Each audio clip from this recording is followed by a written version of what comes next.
Discover heart-wrenching tales of betrayal, resilience, and unexpected turns. Subscribe today and fuel your empathy with stories that stick. My brother-in-law is the reason why my husband left me. I don't know what to do. I, female 38, met my brother-in-law, male 38, at college. He asked me out in our first year and I refused. He called me the C word and said that I'm shallow. My best friend told me that it was a harmless comment from a drunken guy who got rejected. I never thought myself shallow. It was his demeanor and awkwardness that was off-putting to me. Anyway, he proved my friend right. And other than these comments, I've never felt uncomfortable during my college years because he never bothered me again. Not even looked my way. Next time I met him was when my baby sister, female 28, introduced him as her boyfriend. I didn't even recognize him at first because it was like 9 to 10 years since that day that he talked to me. He was visibly annoyed that I didn't recognize him and called me a liar. The family was skeptical at first about him, but he seemed to treat my sister right and she seemed happy. He is very rich, taking her all over the world, and he seemed kind too. They got married after a year of dating, and they now have 3 children. I met my now ex-male 40, 5 years ago, and the only odd comment from my brother-in-law was that I was still as shallow and superficial as I was at college. At the time, I took it as a joke, but in hindsight, when I found out the truth and started thinking back, looking for red flags, this was probably a big one. He never showed any signs that he disliked my husband, and he was always decent enough. And his indifference to have a close friendship with my husband, and I didn't seem odd because he was always a recluse. A year ago, my husband came home and accused me of cheating, and he had evidence. The guy contacted him and he had nudes, etc. of me on his phone.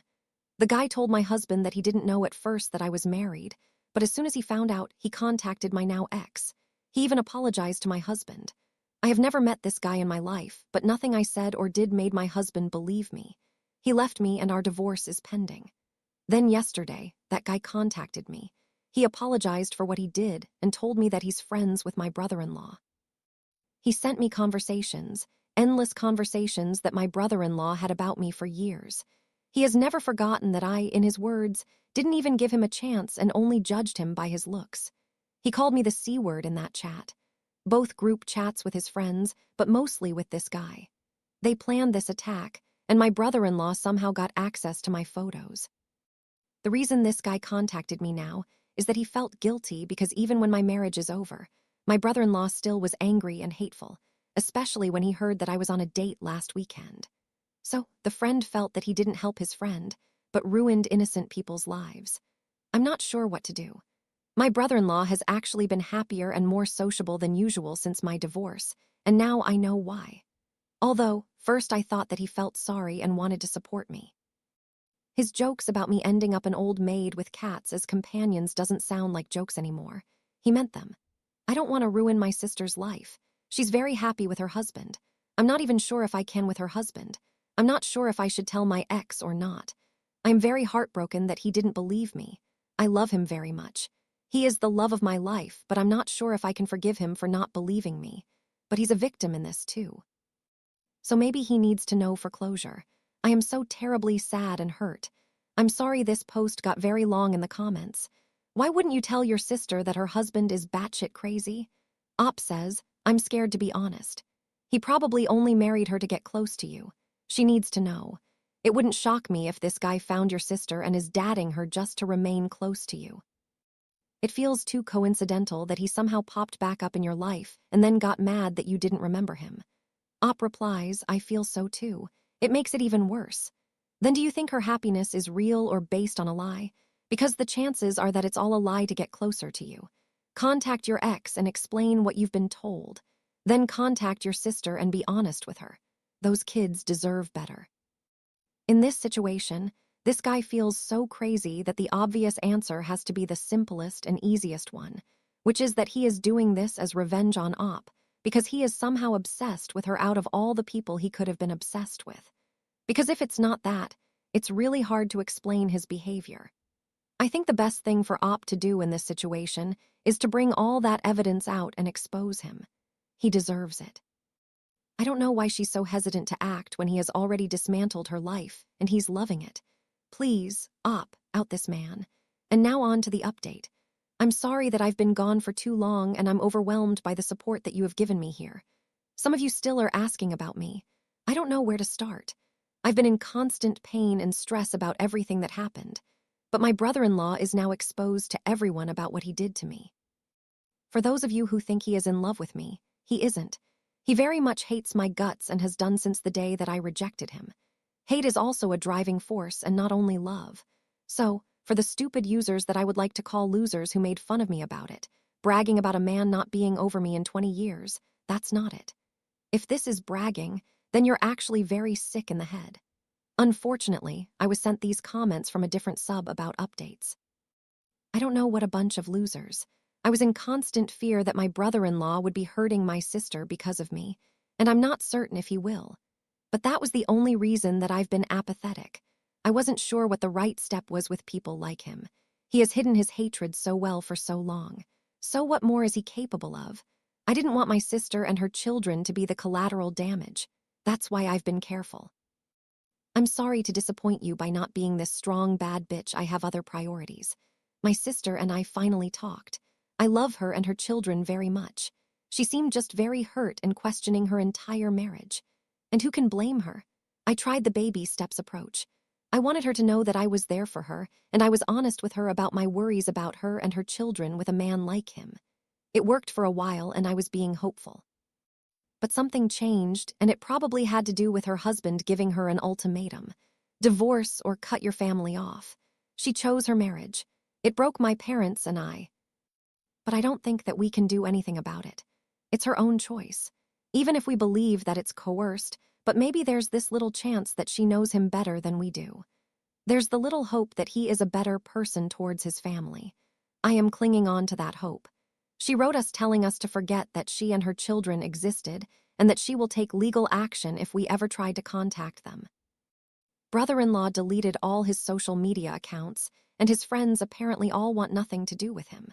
I have heard that he is planning on leaving the city because everyone knows what he did now, and he's having a hard time with it. He barely leaves the house, and he's been shamed even at work. My ex-husband and I are moving on with the divorce.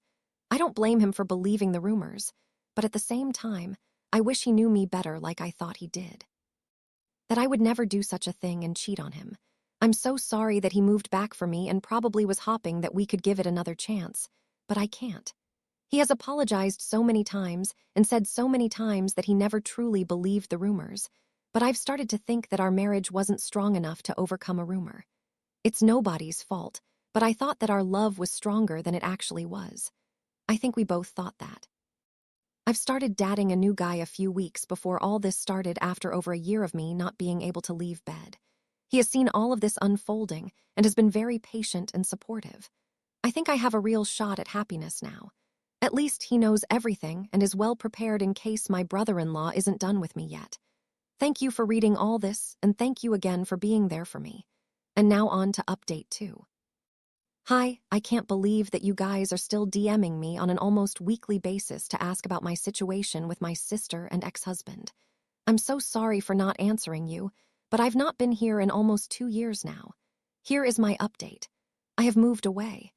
It was the best thing that I could do for my sanity. This was after my brother-in-law cornered me after work one day demanding that we would talk. He would not let my arm go, and I even had a blue mark on my wrist from where he held me. I felt terrified and started crying. He asked me to take back everything because he's losing his reputation, and people are calling him a creep and an incel, and to give him a chance to talk because I've never given him a chance because I'm a C-word. A colleague called the police, but nothing happened afterwards. I reported him for harassment, and it was dismissed. There was no grounds for a PO either. My sister wants nothing to do with me. She has also participated in saying that I did cheat, and I guess she's saving face with her husband. My parents weren't allowed to talk to her at first, but now they have a good relationship again under the condition that they cut me off, which they did. I don't blame them. She has her children, and honestly, she and her children are in more need of protection than me. I haven't seen my mom in about a year. I miss my sister, her children, and my parents. But that's that. My ex-husband and I have finalized our divorce. It was the best decision for us. Even though my brother-in-law won, he didn't win, though. He is still hateful and bitter. I told him and my sister that whatever happens to me will never be enough for his ego because he will always be angry that he never had me. This was what made my sister block me for good and my parents to take her side. I don't blame them. Now I'm living in a new city with my boyfriend. I have no contact with any of my family. My ex said that I ruined his life. I hope he forgives me too, but I never ruined anything on purpose. I'm starting to find happiness again. My new job is amazing and I still have friends back home on top of the new friends that I made here. My boyfriend is amazing, supporting me in all of this. His family has become my family and they took me in with open arms. We live closer to them now. Brother-in-law has never tried to contact or talk to or about me again. I guess all is well now. In the comments, these are the ones by Op. I'm child-free. That's one of the reasons that I guess because if there was a chance I would have children, I don't think they would have wanted to burn this bridge. No, it was easy. It was either that or my sister and her children are left to the mercy of a man that is capable of doing anything. I don't fault them, my mother especially. She knows I'm strong. When asked if Op would forgive their family, she says, "Not my sister, but I would welcome my parents back. They're stuck between a rock and a hard place. One gave them grandchildren. I think we need to be grandparents to see how hard it is to live without them, especially when they are aware that their dad is a terrible human being capable of doing anything. But I will never forgive my sister. He is dangerous and cowardly, which makes him even more dangerous when he came to my workplace. He tried to run away when the police came, and he also tried to run away when my ex-husband went to confront and beat him up about why the ex-husband is mad with Op. It is very complicated, but he left his girlfriend and moved back thinking that we would reconnect. It didn't happen. Cole like Coleslaw says, "I love that everyone in this woman's life is just dog piling on her for just existing. How dare she try to live life while other people have to suffer the consequences of their own actions? The irony is never going to stop being funny. Yes, it is funny in hindsight regarding Op's situation. She moved on and got out as happily ever after as it gets due to actions and reactions of those that completely instigate it. Brother-in-law fell for the scam ex-enabling sister or condoning and excusing the parents. It's as you said, they are all suffering the consequences of their actions and reactions, while they can't further cause any more devastating trauma up close nor long distance on Op. It's like I got a new man, a found family, living in a great city I love, missing my nibblings, but they are not enough for me to suffer the shit again. I hope all of you stay being miserable and screwed with your life choices that you forced on me that shit up your lives way more than mine. Couldn't agree more. It is what it is. Those are the things that they chose to do in that point in time. The only redeemable ones here really are the parents because I can completely empathize with what they're going through. Even though they were forced to cut Op off in this instance, for them that was the right choice to make because if they don't, that poor woman stuck with him is put at even more danger without a support system because he is isolating them. And those poor children will suffer more harm and potentially escalating abuse without some oversight of the households. I know people are going to be like, "It's shameful that they did that. How dare they? They should have sided with Op in this instance." Yes. Yeah, they should have sided with Op in this instance. But then would you also yell at them for allowing their daughter to be abused and their children to be abused? Sorry that I'm arguing with myself here, but I just feel like I see people siding with abusers in this situation because people aren't perfect and they don't make the choices that other people think are correct, which I would argue the parents making this choice in this situation is the correct thing for them to do. Everyone else bar Op made the wrong choice, including the sister. The sister should have divorced this man straight away and got the hell away from him when she got all of that evidence. Yet she chooses to stay with an abuser. I don't like that. She is an idiot for doing so, and she will have to learn the hard way when his abuse escalates, and then she is forced to divorce this man. Thank you for the story and thank you for the update. Op. Our next post is by user Lou Cage, and it's titled "My 32 female boyfriend, 36 male of 8+ years won't marry me." So I've been with my boyfriend for 8 and 2 years, and we've been living together at his apartment for 5 years. Like any long relationship, we've had our ups and downs, but in the last 2 years, everything has been great. I know he is my person and I am his. He's a great guy, not just to me, but to friends, family, and strangers. Cares a lot about me, shows affection, communicates well, has financially supported me while I finished my degree, and we have a great time together, both on a daily life basis and on special events like travels and all. We pretty much are already living a married life without kids, but that alone doesn't fulfill my dream of marriage. I want a celebration of our love. I want to share this moment with our friends and family. I want to be a bride and plan this major life event with him. And I voiced this to him a few times. A few years back, he was unsure of our future together, but we've worked at our relationship and are in a great place. So now when I talk about planning a wedding and marriage, he seems to be on board with it. At least he entertains my thoughts. But so far, I haven't seen a ring. I've kind of given him 2 ultimatums. I won't invest any money into buying a bigger place together if we are not married. We've been cramped in his bachelor pad for the last 5 years and are getting tired of it. And I won't celebrate double digits of being boyfriend and girlfriend, but even that seems like too long of a stretch now. But honestly, I don't think I have the courage to walk out of an otherwise perfect relationship. So I just keep dragging this and building resentment with every anniversary, with every time that I see the surprised faces of people who ask how long we've been dating, and with every wedding of people in our circle. I just feel stuck while everyone else around us is moving on with their lives. How do I get him to finally propose, or at least admit that he won't ever do it so I can be free of these bad feelings of uncertainty? In the comments. Kitten says, "You don't mention here why he doesn't want to get married or what he says when you bring up marriage. Besides, a few years back he was unsure of our future together. I feel like this is very relevant information." Op replies, 4 years ago, we were not so good, but just living with it like everything was fine. Everything came spiraling down when I finally asked him about our future plans for marriage, so we couldn't just ignore it anymore. And he said that he wasn't happy with how things were between us, so he could see himself in a lifelong commitment with me. That was a really hard conversation, but we both worked to better ourselves and our relationship and are in a great place now. Since this, he has never said that he doesn't want to get married. I haven't asked him directly like this again, but we talk about future plans like buying a bigger place together. And that's when I said I won't buy anything while I'm legally single. And he agreed. Kitten replies to that, "I feel like I really want to get married. What are your feelings on marriage? Seems important to ask considering that you felt blindsided by him before. This shouldn't be a one in every 4 years conversation. Alignment on your future should be continuous." Bluntly put, you can't make him do anything. Confront him and have an honest conversation about it. You want marriage, full stop. If he doesn't, then you're better off walking away. Exactly. It really comes down to whether both people want the same future. You can't drag someone into marriage. It has to be mutual. Otherwise, resentment just grows. Edit for clarification and things that have come up in the comments. I'm not from the US, so maybe it's a wedding culture thing here, but where I'm from, we just love a good party. Any party. When the reason for it is to celebrate the love and union of 2 people, it really brings people together in a very unique way.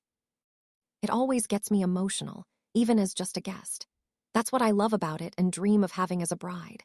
There's nothing to do with having a big fancy event to post on social media and live my Disney princess dreams. Even the ring thing, I was talking about it figuratively. It isn't a tradition for the men to just get the fiancé an engagement ring. This just got popular here recently. Usually, they both get their wedding bands and wear it on the right hand until the wedding. Legally, I'm sure that there are differences between my country and the US, but marriage pretty much affects the same aspects of our lives. Even roommates have contracts, their names on a lease or something. I don't have any legal ties to him right now. I understand that some people can live together for years without it, but for me, this is important to feel secure about our future together and about kids. Since the beginning, I knew that I didn't want any, and he didn't have a strong opinion about it and was okay with anything that I decided. We still talk about having kids to check on each other and see where we're at on this matter. I've been having second thoughts, and he is still on board if I decide I do want to, but that's not the reason that I'm upset that I'm not married after 8 years together. I haven't asked him directly if he wants to get married and why recently, so I haven't gotten a straight answer since a few years back when it was a no.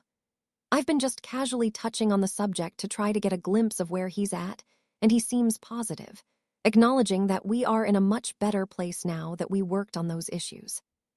So, after reading all the comments that I really wasn't expecting to get, I realized the next logical thing is to have a direct and honest conversation with him. I just need to figure out how to approach it. We have a big trip coming up next month, so I'll probably wait after that. Thank you all so much for your input and advice. I appreciate all perspectives. I think we just see situations like this all the time. And it can go many ways.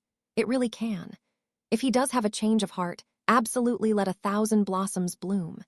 But again, I just feel like we've seen so many shut-up ring stories, especially one eerily similar to this one. Wasn't it like 7 years of dating, and she thought she was going to get a shut-up ring at a restaurant dinner that they were having, but instead he just got her a necklace or a bracelet. And that resulted in Op just breaking up with him on the spot because how insulting, especially after so much talk of getting engaged and getting married, and him just batting it off and being like, yeah, it'll happen eventually. Don't worry, it will. And then it never happens. There comes a time where you do need to set an ultimatum for these things, especially in countries where there isn't common law relationships or marriage or whatever it is where you're not married. But if you've lived together enough time legally, you have that connection as a married couple would. We have that here in Australia. I completely understand where Op is coming from in this situation. And I do think, based on my experience reading about this so much with many very similar situations, it is time for that ultimatum. You got to force it out of him. You can't just keep ignoring this one. And now on to the update. I debated posting an update because now that everything is resolved, I feel kind of silly about posting in the first place. But maybe this can find someone in a similar situation and help. I should add that I'm an overthinker and an anxious person, and this is probably why I got here in the first place. After 8+ years of relationship, I started doubting our future only because of the lack of initiative on his part. And it's like all the algorithms decided to feed these feelings with similar stories that didn't end well. Op, that doesn't discount your experience. You could have just as likely been in the same situation as these people. So I started overthinking everything and basically ignored all the signs that we were doing great, like his constant reassurance that he loved me and was happy with me when he would look at me with mesmerized eyes while just going about our daily life. I felt so loved and cared for. But the lack of a proposal had to mean something was wrong, right? A week before our big trip, while introducing the topic of marriage, trying to start a conversation like I was advised here, he was really dismissive, trying to change subject, and that sent me spiraling down on anxious thoughts. When he realized that hurt me, he immediately backtracked, started apologizing, and said that he was only avoiding the subject because he had something planned and wanted it to be a surprise. When he asked on other occasions months before, he had confirmed his intentions of marrying me one day, but this time was different. It was enough to lift any doubt that I had, and I also didn't want to ruin any surprise, so I dropped the subject. Then, as expected, during our trip in a beautiful place, doing what we always loved doing together these past 8 years, he proposed. It was one of those moments that I felt really seen, like everything was thought out to make me happy without me having to ask for it. He even managed to record it in the most unsuspicious way, so I'll always have something to remember it. So, this update is to say that every relationship is different and every life has a different timeline. There isn't any amount of years that automatically tells you that the other person doesn't want to get married. Obviously, I'm not saying to ignore any signs, but you have to look inside the relationship rather than compare to others and seek external validation. Even though most comments on the original post went in a different direction, I probably wouldn't have started that conversation with him when I did and wouldn't have been so relaxed during our trip when he proposed. So I appreciate you guys for that. In the comments, Plastic Donut says, I just read a post earlier about a guy who had been trying to propose to his girlfriend. He kept offering to pay for her to get her nails done, and stuff kept getting in the way. I felt so sorry for him because he was trying to do it exactly how she wanted, and she kept accidentally sabotaging it.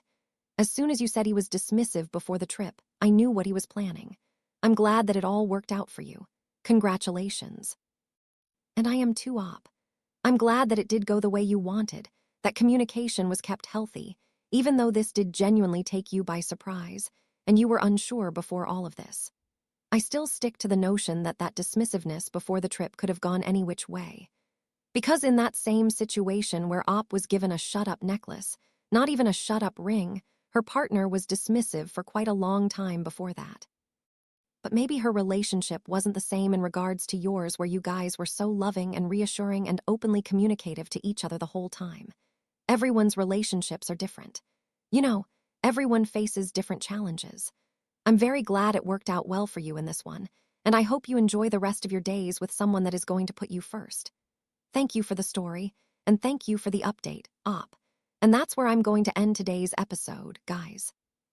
I do hope you enjoyed.